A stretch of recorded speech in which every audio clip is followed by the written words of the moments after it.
আপনার ভাগ্যের উন্নতির সাথে আপনার হাতের ঘড়িটা ওতপ্রোতভাবে জড়িত।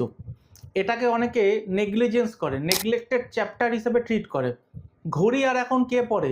সবার হাতে তো মোবাইল। টাইম দেখার জন্য আর কেউ এইভাবে টাইম দেখে না, মোবাইলটা বের করে টাইমটা দেখে নেয়। কিন্তু সত্যি কথা বলতে কি, আজও আমরা এটা বিশ্বাস করি, বা যারা ওয়াচ অ্যানালাইজিং জানে তারা এটা মানে, যে ঘড়ি না পড়লে তার ভেনাস খারাপ হয়। আচ্ছা, এবার অনেকে আমাকে কোশ্চেন করবে যে কেমন টাইপের ঘড়ি পরা উচিত, কেমন টাইপের ওয়াচ আমার জন্য ভালো। সব সময়ের জন্য যাদের ডেট অফ বার্থের 6 মিসিং আছে তারা গোল্ডেন ওয়াচ পরবেন, যেমন আমার 6 মিসিং আছে তাই জন্য আমি গোল্ডেন ওয়াচ পরি।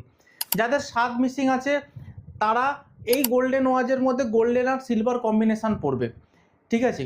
যারা শেয়ার মার্কেটের সাথে যুক্ত রয়েছেন তারা সবসময় চেষ্টা করবেন গোল্ডেন ওয়াচের সাথে ভিতরে কালারটা হালকা গ্রিন কালারের জন্য ডায়ালটা হয় সেই ঘড়ি পরবে।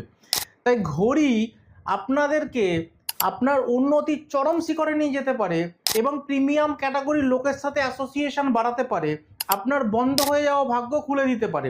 তাই আপনার জন্য কোন ধরনের ঘড়ি প্রযোজ্য, কোন ধরনের ঘড়ি আপনার ভাগ্যকে অ্যাক্টিভেট করতে পারবে, সেটা একমাত্র যারা ওয়াচ অ্যানালাইসিস করতে পারে তারাই আপনাকে গাইড করবে। তাই হাতের ঘড়িটা পরার আগে আমাদের সাথে একবার কনসাল্ট করুন।